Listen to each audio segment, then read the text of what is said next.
Hello दोस्तों, नमस्कार। कैसे हैं आप सभी लोग। उम्मीद करता हूं आपको हमारी आज की इस कहानी का इंतज़ार ज़रूर रहा होगा। पिछली कहानियों को आपके द्वारा काफ़ी पसंद किया गया। इससे पहले मैंने आप लोगों को पचवधी गाजी की कहानियां सुनाई हैं। उसी क्रम में आज मैं आप लोगों के लिए पचवधी गाजी के पिता मेहर गाजी की एक बहुत ही शानदार कहानी लेकर आया हूँ। ये कहानी सन 1938 के आसपास की है, यानी कि हमारी आज़ादी से 9 साल पहले की। उस समय हमारा देश काफ़ी पिछड़ा हुआ करता था। मेहर गाजी के परिवार में उनकी पत्नी और 2 बच्चे थे, जिनमें से एक लड़का था और एक लड़की। जिस समय की कहानी मैं आप लोगों को सुना रहा हूँ, उस समय पचवधी गाजी की उम्र मात्र 14 साल थी।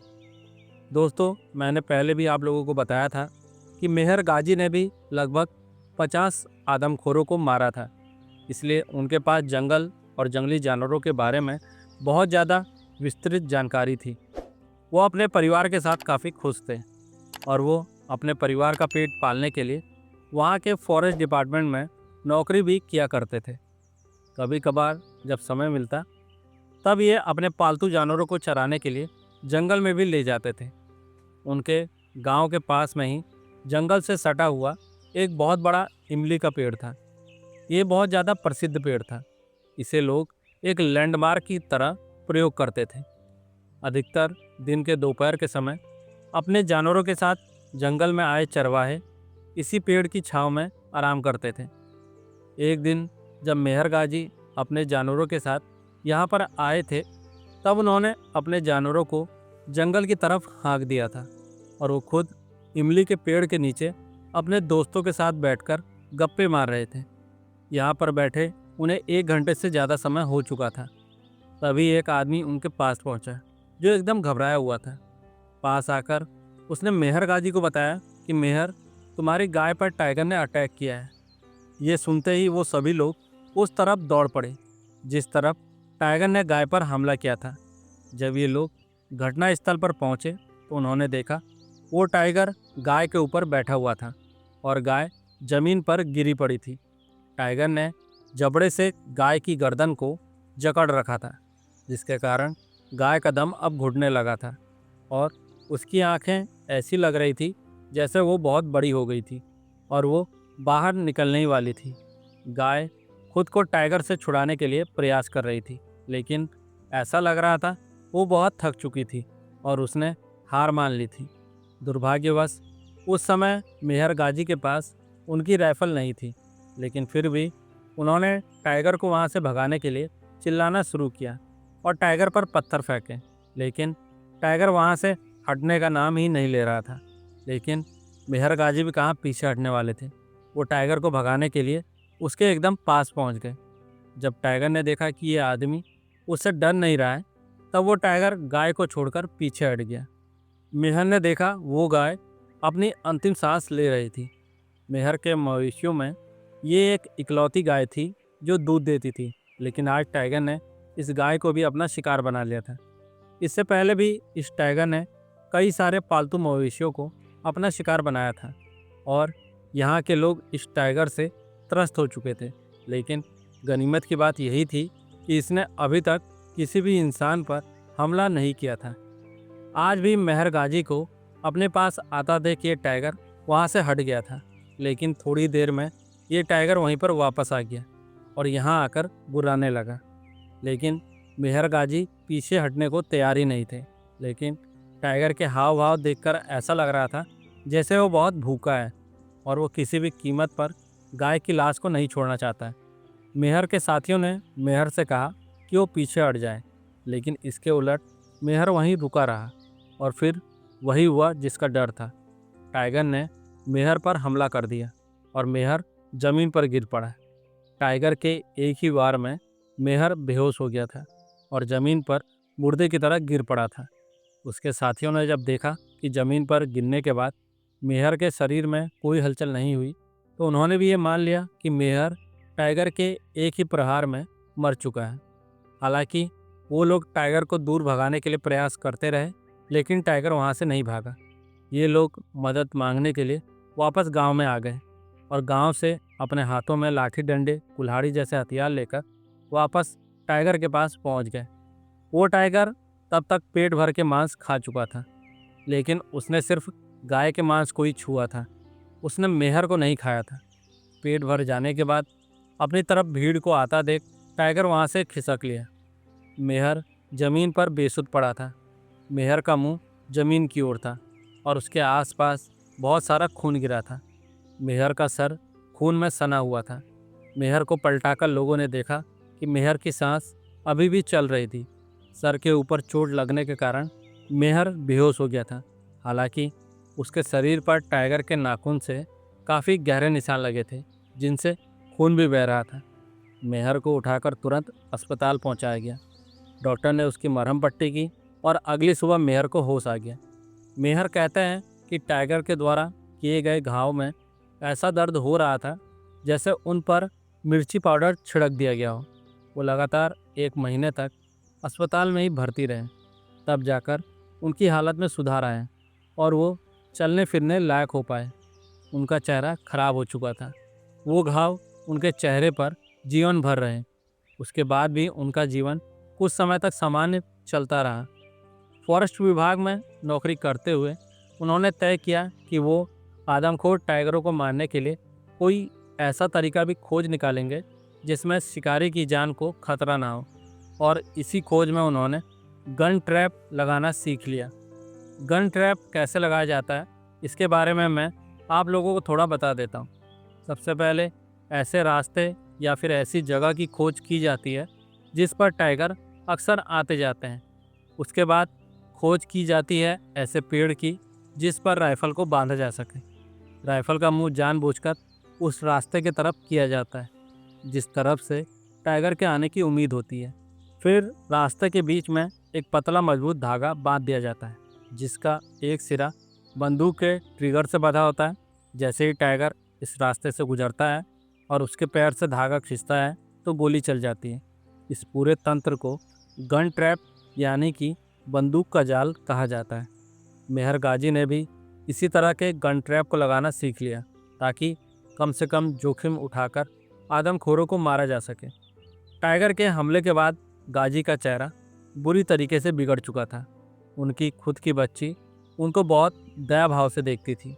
अपने साथ साथ उन्होंने अपने बेटे पचवदी गाजी को भी गन ट्रैप लगाना सिखा दिया। उस समय पचवदी गाजी की उम्र 13-14 साल रही होगी। अगस्त का महीना चल रहा था और साल था 1938। मानसून को आए 3 महीने बीत चुके थे और तभी से समय समय पर बारिश हो रही थी, जिसके कारण सुंदरबन के जंगलों में नदियों का पानी बाहर निकलकर जंगल में भरने लगा था। दूसरी तरफ से समुद्र का पानी भी जंगलों में लहरों के साथ आ जाता था। बरसात के समय में ऐसे पानी से भरे इलाकों में जंगली जानवर नहीं मिलते हैं, इसलिए टाइगर जैसे जानवर को नेचुरल शिकार मिलना बंद हो जाते हैं। लेकिन परिस्थितियाँ चाहे जो भी हो, इंसान अपने ठिकानों को नहीं छोड़ते हैं। कुछ ऐसा ही यहाँ के लोगों के साथ भी था। पालतू जानवरों के लिए चारा इकट्ठा करना दिन का सबसे बड़ा काम होता था। पानी वाले इलाके में रहने के कारण इन लोगों का मुख्य भोजन मछली ही बन चुकी थी। गांव के लोग झुंड बनाकर नाव में बैठकर मछली पकड़ने जाते थे। ऐसे ही एक दिन 5-6 मछुआरे मछली पकड़ने के लिए जंगल में गए हुए थे। नदियों का पानी जंगलों में भी भर गया था। एक जगह पर ये लोग अपनी नाव रोककर मछली पकड़ रहे थे। तभी टाइगर ने इन मछुआरों को देख लिया। प्राकृतिक शिकार की कमी होने के कारण शायद ये टाइगर बहुत दिनों से भूखा था, इसलिए यह अपनी भूख को कंट्रोल नहीं कर पाया और पानी में दौड़ते हुए इन लोगों की तरफ बढ़ने लगा। पानी में दौड़ने के कारण टाइगर के उनके पास आने की आवाज़ इन लोगों ने भी सुन ली, लेकिन जब तक कि ये अपनी नाव को वहाँ से दूर ले जा पाते, टाइगर उनके नाव पर पहुँच गया। नाव पर पहुँचते ही इसने सबसे पहले जो आदमी इसके हाथ आया उसे दबोच लिया और फिर वापस अपने साथ ले गया। बाकी के लोग अपने साथी को टाइगर द्वारा ले जाते हुए देखते रहे। ऐसी जगहों पर जहाँ पर पानी भरा हो, वहाँ पर ये लोग टाइगर का पीछा भी नहीं कर सकते थे, इसलिए ये लोग वापस गांव में लौट आए। गांव में ये खबर मेहर गाजी को मिली। अगले दिन मेहर गाजी उसी नाव से घटना स्थल पर पहुँच गए। वो अपने साथ 2 आदमी और ले गए थे। लेकिन आज उनके पास राइफल थी, जिसके वजह से ये खुद को सुरक्षित महसूस कर रहे थे। यहाँ आकर उन्हें यह आभास हुआ कि ऐसी जगह पर टाइगर के शिकार को खोजना काफ़ी मुश्किल है, क्योंकि ज़मीन पर तो खून या घसीटने के निशान मिल जाते हैं, लेकिन यहाँ पानी में ऐसे कोई भी निशान नहीं मिलते हैं। नाव पर बैठकर वो उस जगह के आसपास उस आदमी की लाश को खोजते रहे। लगभग 4 घंटे की मेहनत के बाद उन्हें उस आदमी की लाश एक ऊंचे स्थान पर मिल गई। टाइगर ने उस आदमी को लगभग पूरा ही खा लिया था। उस आदमी के शरीर की हड्डियां और सिर का कुछ भाग ही बचा था। टाइगर का वहाँ कोई अता पता नहीं था। ये लोग उस आदमी के बचे खुचे शरीर को वापस गांव में ले आए। अगले दिन उस आदमी की लाश को विधि विधान से दफनाया गया। इसके बाद भी वो टाइगर नहीं रुका। इस घटना के 4-5 दिन बाद टाइगर ने एक और आदमी को जंगल में शिकार बनाया, और इस बार उस आदमी की लाश भी नहीं मिली। लेकिन टाइगर को उस आदमी पर हमला करते 2 आदमियों ने देख लिया था, इसलिए सब लोग जान पाए थे कि ये करिस्तानी भी टाइगर की है। नहीं तो लोग ये भी नहीं जान पाते कि इस आदमी के साथ क्या घटित हुआ था। इस घटना के कुछ दिन बाद टाइगर ने फिर से एक और आदमी को शिकार बनाया। इस प्रकार से टाइगर के हमले दिन प्रतिदिन बढ़ते जा रहे थे, और धीरे धीरे ये टाइगर अब बेकाबू होते जा रहा था। लोगों के अंदर इस टाइगर के प्रति डर बढ़ते जा रहा था। ऐसी स्थिति में ये लोग मदद मांगने के लिए फॉरेस्ट डिपार्टमेंट के पास गए। फॉरेस्ट डिपार्टमेंट के द्वारा इस टाइगर को मारने के लिए मेहर गाजी को ऑफिशियली नियुक्त कर दिया गया। उन्हें बाकी के कामों से छुट्टी दे दी गई, और उन्हें कहा गया कि जब तक वो टाइगर को ना मारें तब तक कोई दूसरा विभागीय काम ना करें। मेहर गाजी ने गांव वालों से कहा कि जैसे ही कोई अगली घटना घटित हो, तुरंत मेरे पास तक खबर पहुंचाई जाए, ताकि मैं उस टाइगर को अपने गन ट्रैप में फंसा सकूं। 3-4 दिन तो शांति से बीते, लेकिन 5वें दिन ही टाइगर ने एक और वारदात को अंजाम दिया। एक आदमी जो अपने पालतू जानवरों के लिए हरा चारा लाने के लिए गांव के पास एक पेड़ पर चढ़ा हुआ था, तभी टाइगर ने दूर से ही उसे पेड़ पर देख लिया। टाइगर वैसे भी कई दिनों से इंसानी मांस न मिलने के कारण काफ़ी भूखा हो गया था, इसलिए अपनी भूख को शांत करने के लिए टाइगर इस इंसान के लालच में पेड़ के पास आ गया और एक झाड़ी के पीछे छिप गया। जैसे ही वो आदमी पेड़ से पत्तियों को काटकर नीचे उतरा, टाइगर ने पीछे से उसे दबोच लिया। ये आदमी जब तक कुछ समझ पाता तब तक ये ज़मीन पर गिर पड़ा था, और टाइगर उसके ऊपर बैठ गया था, जिसके कारण ये आदमी भाग भी नहीं पाया। ये आदमी मदद के लिए चिल्लाने लगा, लेकिन जब तक कि गांव वाले उसकी मदद के लिए उसके पास तक आते, तब तक टाइगर उसे लेकर जंगल में चला गया। गांव के लोगों ने एक आदमी को तुरंत ये खबर मेहर गाजी तक पहुंचाने के लिए भेज दिया। ये खबर पाते ही मेहर गाजी अपने बेटे पचपदी गाजी को अपने साथ लेकर घटना वाली जगह की तरफ निकल पड़े। जब वो लोग वहां पहुंचे, तब वहां पर भीड़ पहले से ही इकट्ठा थी। मेहर ने भीड़ में से 2 आदमियों को चुना और अपने बेटे के साथ टाइगर का पीछा करने के लिए जंगल में चले गए। कहीं कहीं पर उस आदमी के खून के निशान जमीन पर देखने को मिल रहे थे, जिससे टाइगर का पीछा करना आसान हो गया था। टाइगर उस गांव से लगभग 3-4 किलोमीटर दूर तक उस आदमी को जिंदा मुंह में दबाकर ले आया था, और जब उसे लगा कि वो गांव से बहुत दूर आ चुका है और अब उसका पीछा नहीं किया जा सकता है, तब उसने उस आदमी को ज़मीन पर रखकर मार डाला था। मेहर को वो जगह भी मिल गई जहाँ पर टाइगर ने उस आदमी की जान ली थी और उसे खाया भी था। उस जगह पर बहुत सारा खून और मांस के टुकड़े गिरे पड़े थे, लेकिन ऐसा लग रहा था जैसे वो टाइगर उस आदमी की लाश को छुपाने के लिए कहीं और ले गया था। थोड़ी देर की खोजबीन के बाद इन्हें उस आदमी की लाश भी मिल गई। टाइगर ने उस आदमी की लाश पर से भरपेट मांस खाया था, जिसके कारण अब उस आदमी के शरीर पर कुछ ही मांस बचा था। गीली जमीन होने के कारण टाइगर के फुटप्रिंट्स उन्हें हर जगह मिल रहे थे, और उसके फुटप्रिंट्स देखकर ये पता चल रहा था कि टाइगर किस दिशा में गया है। मेहर गाजी को पूरा विश्वास था कि ये टाइगर आदमी की लाश पर वापस जरूर आएगा। उन्होंने रास्ते पर गन ट्रैप लगाने की तैयारी शुरू कर दी। सबसे पहले उन्होंने टाइगर के वापस लौटने वाले रास्ते को मार्क किया। उन्हें पता था कि कोई भी टाइगर शिकार के नज़दीक आने से पहले बहुत सतर्क हो जाता है। इसलिए उन्होंने इस ट्रैप को आदमी की लाश से लगभग 100 मीटर की दूरी पर लगाना ही उचित समझा, ताकि टाइगर को ये आभास ना हो कि शिकार से इतनी दूरी पर उसके लिए कोई जाल बिछाया गया है। उन्होंने एक पेड़ के तने पर राइफल को मजबूती से बांध दिया और रास्ते के आर पार एक पतली मजबूत डोरी बांध दी और उसका एक सिरा बंदूक के ट्रिगर से बांध दिया, ताकि जैसे ही वो टाइगर इस रास्ते पर आए और उसके पैर से ये धागा खींचे तब ट्रिगर दब जाए। उसके बाद उन्होंने राइफल को सूखी झाड़ियों से छिपा दिया। उन्होंने जब अपनी तैयारियां पूरी कर ली तब ये सब लोग वापस गांव में आ गए। गांव से ही ये लोग गोली चलने की आवाज़ का इंतज़ार करते रहे और उनका ये इंतज़ार रात में 10 बजे के करीब ख़त्म हो गया। जंगल में बांधी गई राइफल से गोली चल गई थी, लेकिन ये गोली टाइगर को लगी या नहीं ये तो उन्हें अगले दिन ही पता चलना था। अगले दिन सुबह होते ही मेहर गाजी फिर से अपने बेटे और 2 आदमियों को साथ लेकर उस जगह के लिए निकल पड़े। जब ये लोग उस जगह पर पहुंचे जहां पर राइफल को बांधा गया था, तब इन्हें वहां पर टाइगर का कुछ खून मिला, जिससे साफ जाहिर होता था कि राइफल से चली गोली टाइगर को लगी है। लेकिन आसपास कहीं भी टाइगर की लाश नहीं थी। टाइगर को लगा घाव कितना गंभीर था ये उन्हें नहीं पता था। उसके बाद ये लोग उस आदमी की लाश पर गए। लाश के पास पहुंचने पर उन्होंने देखा कि टाइगर अपने शिकार पर रात में वापस लौटा था, जिससे ये बात कंफर्म हो गई कि टाइगर को मामूली घाव लगे थे। टाइगर अगर गंभीर रूप से घायल होता तो वो शिकार पर वापस नहीं लौटता।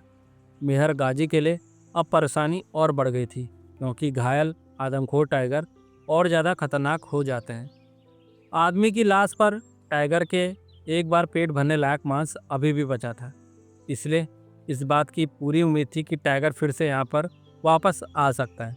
मेहर गाजी ने अपने बेटे को उन दोनों आदमियों के साथ वापस गांव में भेज दिया, क्योंकि अब उन्हें पता चल चुका था कि उन्हें टाइगर को खुद ही मारना पड़ेगा।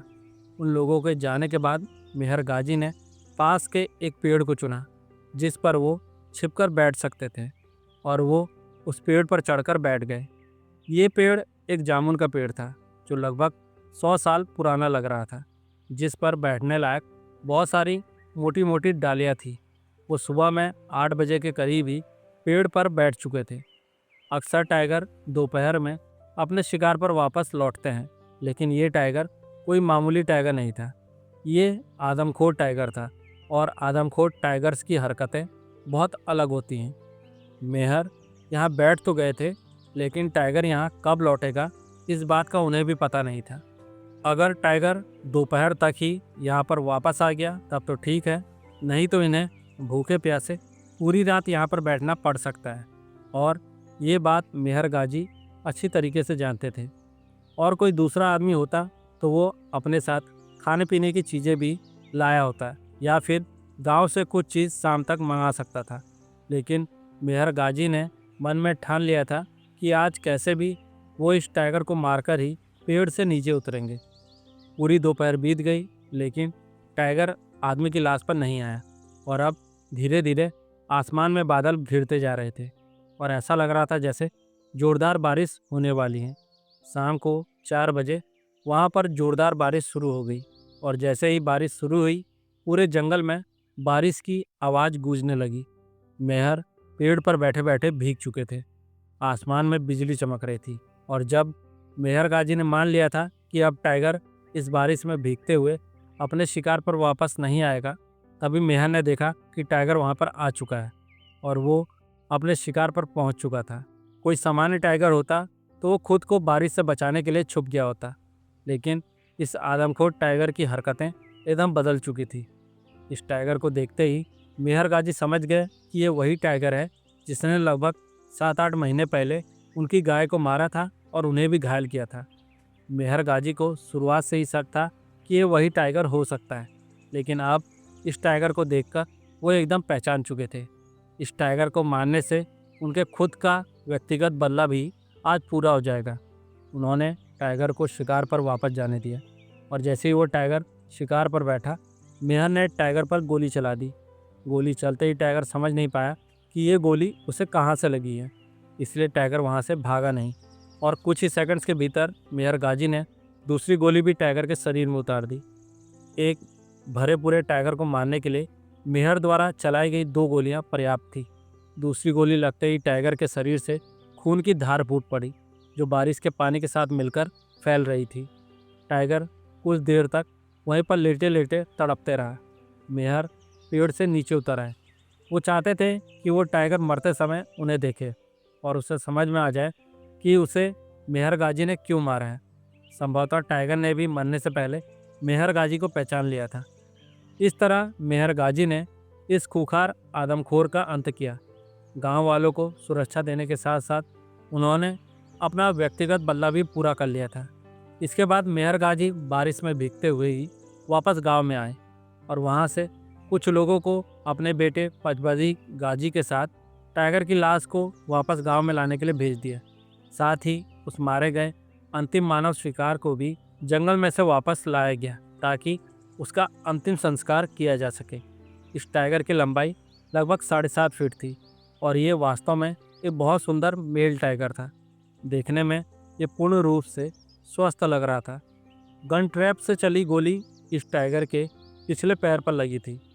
ये लगा हुआ घाव ज़्यादा गंभीर नहीं था।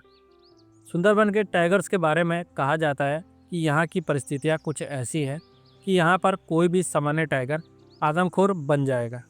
विश्व में सबसे ज़्यादा आदमखोर टाइगर्स के मामले सुंदरबन में ही आते हैं और ऐसा क्यों होता है इसके बारे में मैंने आपको पहले ही कहानी में बता दिया है। मेहर गाजी को इस काम के लिए फॉरेस्ट डिपार्टमेंट द्वारा सम्मानित भी किया गया। दोस्तों, इस तरह ये कहानी यहीं पर ख़त्म होती है। उम्मीद करता हूँ आप लोगों को आज की ये कहानी भी पसंद आई होगी। दोस्तों, आप लोगों से निवेदन है कि कम से कम आप लोग कहानी को पूरा सुनने के बाद वीडियो पर लाइक और कमेंट ज़रूर कर दिया करें। मैं आप लोगों के लिए एक से बढ़कर एक कहानियाँ लाता रहूँगा, इस बात की पूरी गारंटी है। लेकिन अगर आप लोग भी साथ नहीं देंगे तब काम में मन नहीं लगता है, तो निवेदन है कि आप लोग सपोर्ट करिए। चलिए दोस्तों, अब समय हो चला है कुछ सब्सक्राइबर्स का नाम लेने का।